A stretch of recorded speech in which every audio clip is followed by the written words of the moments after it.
What's up, Cerebral Football fans?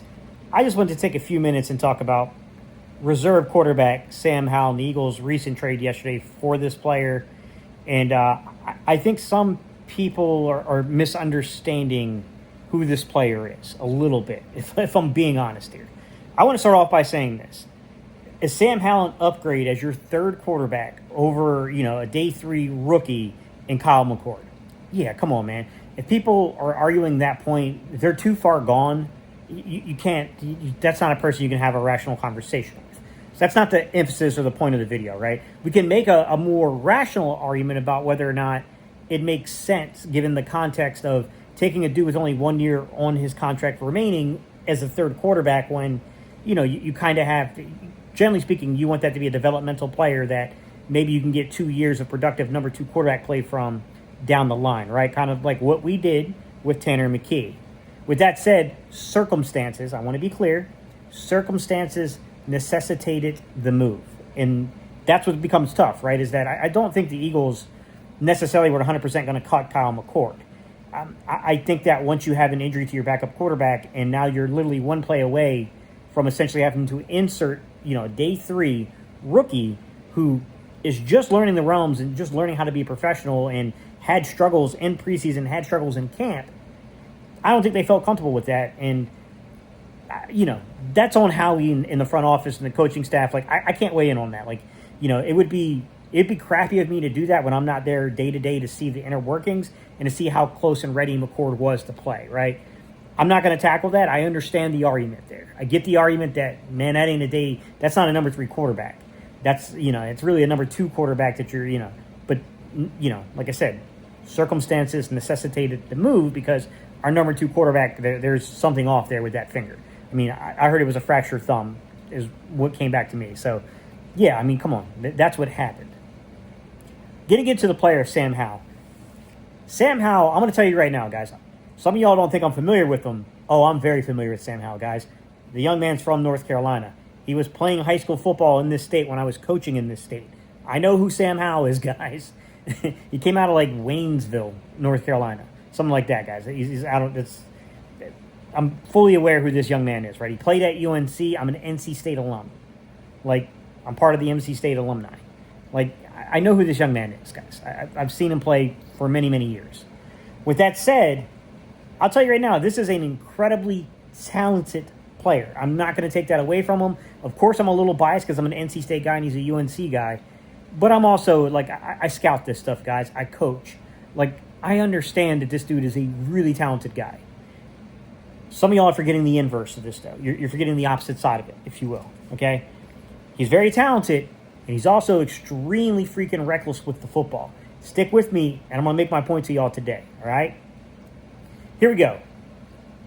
Talk about being talented. There was a point in time where this young man was being perceived as a potential not only first-round pick, not only top half of the first round, top 16 pick, but in many circles, there was conversations about this guy being a top 10 pick and even potentially being in the conversation as being the number one quarterback in that draft class before he went on to the 2021 season, right?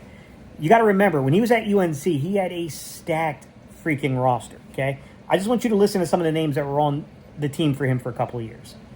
Javonte Williams, Michael Carter Jr., if you remember that running back room there, it was insane, guys, okay? Joshua Downs, De'Ami Brown, Daz Newsome was his receiving core. That skill position is insane, guys. It's a lot of really good players. Even the offensive line, okay? Josh Azudi, really good player, was a drafted guy, right? Asim Richards plays with Dallas, another guy that was drafted and well thought of, okay? Charlie Heck was on that team. Like, he had some stacked rosters for a little while. It was part of the reason why he was performing at such a crazy rate.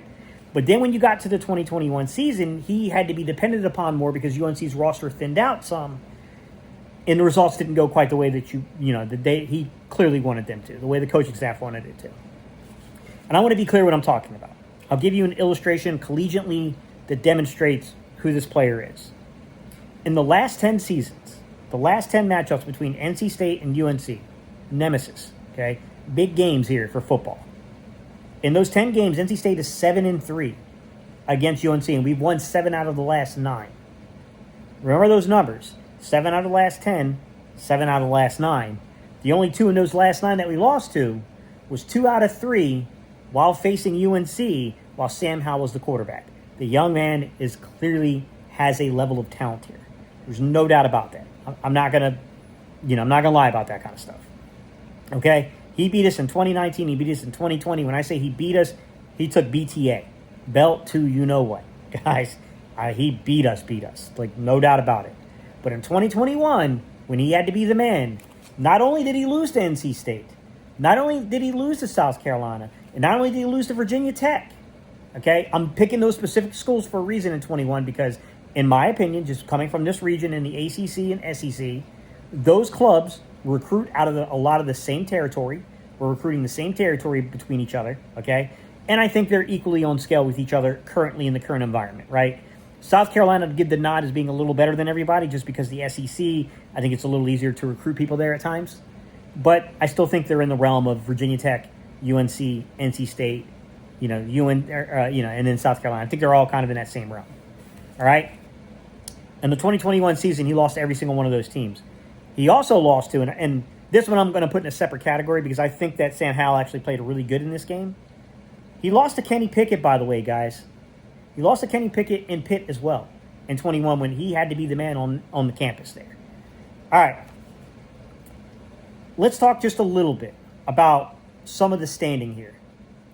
He was a 5th-round pick, right? He goes from being a guy that at one point people thought was going to be a first-round pick, top 10 pick at that, maybe even the number 1 quarterback off the board at one point, to being a 5th-round pick, the 144th overall. In terms of backup quarterbacks and, like, Philly, to be fair to Sam Howell, I mean, if you look at McKee was drafted in the 6th round, 188th overall. If you look at Kyle McCord was drafted in the 6th round, 181st overall. So a round earlier in that round, by the way, slightly different level, even though we're talking about day 3 quarterbacks here, okay? So, I mean, talent level-wise, like, obviously teams had noticed what Sam Howell was. All right. If you're asking me, do I think that Sam Howell is better than Tanner McKee? Man, hell no. Absolutely not. Give me a second, guys, and I'm going to make some points to you about some of the conversation I think is lacking here. If you're asking me, do I think that he's a better player right now than Kyle McCord? Yeah, come on, man. Of course he is. Anyone arguing otherwise is just, I'm not talking to those people. They're insane. That's not to say that Kyle McCord can't be better later on. It's not saying that Kyle McCord can't surpass his career. It's saying right now, as a rookie, just getting through camps, not having any game experience in the NFL, who's the better player right now? I mean, come on, man. Sam Howell is. That's, to me, that's not even a conversation. Where I've seen some things come in to where I think it's debatable, okay? I'm not willing to entertain people who think he's better than Tanner McKee. Those people, like, they're the inverse of the McCord people, all right? That they're just insane. It's not worth having a conversation with those people. Where I do think there is a conversation, and I don't think anyone is necessarily right or wrong, it's just opinion per se, is when it comes to, is he better than Kenny Pickett? Because to me, you're talking about 2 drastically different quarterbacks. These are not the same style quarterbacks, okay? They're both backups, and it's a preference to how you want to play the player, all right? In terms of, like, how do you want your backup quarterback position to look? And I'm going to explain to you what I mean by it's a preference here, all right? Kenny Pickett is very much what you would call a rhythm-based quarterback, very similar to Garner Minshew.